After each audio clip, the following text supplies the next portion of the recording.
427 deputy CM గారు. అధ్యక్ష శ్రీ వంకా రవీంద్రనాథ్ గారు అడిగిన ప్రశ్న అధ్యక్ష, ఒకటి దేశంలోనే ఎలక్ట్రానిక్ వ్యర్థాలను ఉత్పత్తి చేసే 3 అగ్ర రాష్ట్రాల్లో ఆంధ్రప్రదేశ్ ఒకటి అనేది వాస్తవమేనా? ఈ ప్రశ్నకి సమాధానం అధ్యక్ష లేదు. ఇది ఉమ్మడి తెలంగాణ రాష్ట్రాన్ని కలుపుకుంటే అది ఏదైనా 3వ స్థానంలో తెలంగాణ ఉంది, ఆంధ్రప్రదేశ్ లేదు అధ్యక్ష. 2, అయితే రాష్ట్రంలో ఎలక్ట్రానిక్ వ్యర్థాలను సక్రమంగా తరలించేందుకు ప్రభుత్వం తీసుకుంటున్న చర్యలు ఏమిటి?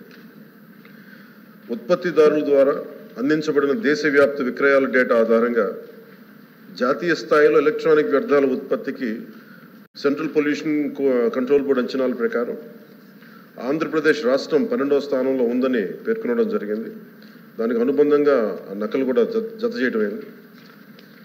భారత ప్రభుత్వ పర్యావరణ, అటవీ, వాతావరణ మార్పుల మంత్రిత్వ శాఖ ఎలక్ట్రానిక్ వ్యర్థాల నిర్వహణ నిబంధనలను తెలియజేసింది. ఆంధ్రప్రదేశ్లో 1 ఏప్రిల్ 2023 నుండి ఇప్పటి వరకు అమలు చేయబడుతుంది.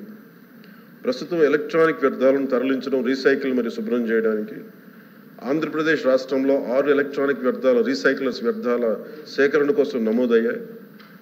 రాష్ట్రంలో ఉత్పత్తి అయ్యే మొత్తం ఎలక్ట్రానిక్ వ్యర్థాలను ఎలక్ట్రానిక్ వ్యర్థాల రీసైక్లర్స్ ద్వారా సేకరణ జరుగుతున్నది. ఎలక్ట్రానిక్ వ్యర్థాల రీసైక్లర్స్ వ్యర్థాలను ప్లాస్టిక్లు, విలువైన ఇతర లోహాల, ప్రమాదకర వ్యర్థాలు మరియు ఇతర పదార్థాలుగా విభజించడం జరుగుతుంది. ప్లాస్టిక్ వ్యర్థాలను గ్రాన్యూల్స్ గాను, పెల్లెట్స్ తయారీ కోసం ప్లాస్టిక్ వ్యర్థాల ప్రక్రియ యూనిట్కు తరలించడం జరుగుతూ ఉంటుంది.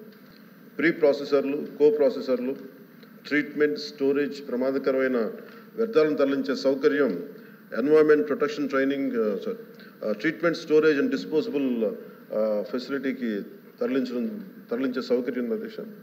ఎలక్ట్రానిక్ వ్యర్థాల రీసైక్లింగ్ యూనిట్ల ద్వారా విలువైన ఇతర లోహాలు సంగ్రహించడం అవుతుంది.